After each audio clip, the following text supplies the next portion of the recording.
Having been the alumni president in '79, I really realized how far we needed to go.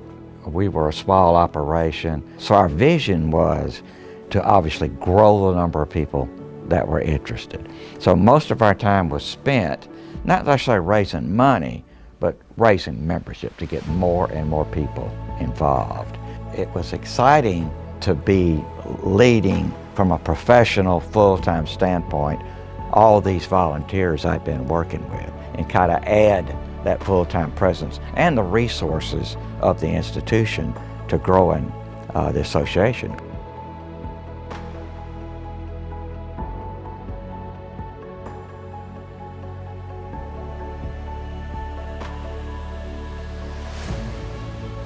Somewhere along the way, we realized we needed a larger presence in Montgomery especially, and to some degree in DC back then, because our budget was growing, state appropriation was very important to us.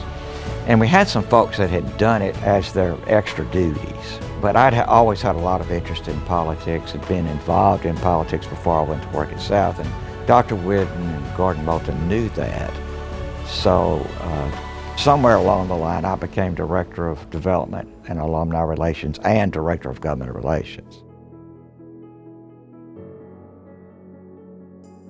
It wasn't like I was representing some corporation, that I was just someone who was hired to do it. I was doing it for my school.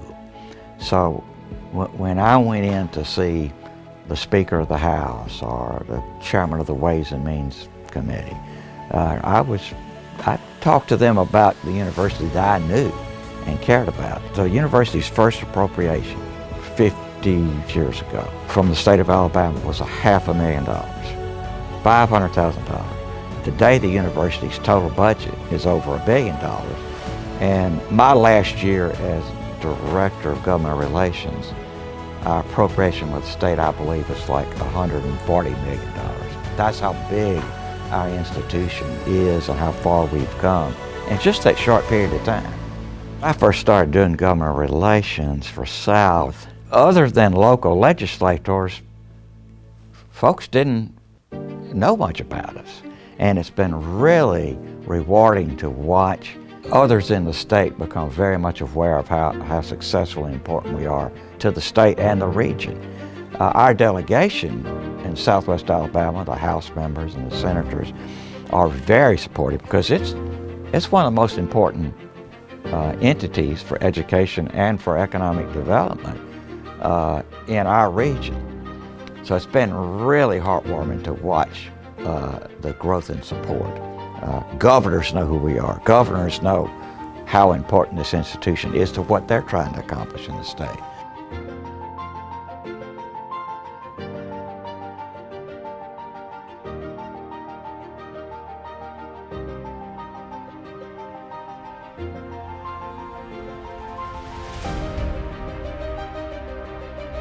I commanded a battalion in the Army Reserve. My family had a history of serving. My parents were very patriotic. Probably one of my mother's proudest moments is when she pinned my second lieutenant bars on me. Matter of fact, in one of the classrooms at the Mitchell College of Business. But now in retirement, I'm able to focus even more on things like the Alabama Battleship Commission, which is the state's official Veterans Memorial. I served in the Army Reserve for 30 years, and I witnessed the dedication of military families. We need to remember those who came before us. So few people now have the opportunity to serve in the armed forces, and I want to be sure future generations understand the sacrifice that the men and women that came before us made to make this country what it is.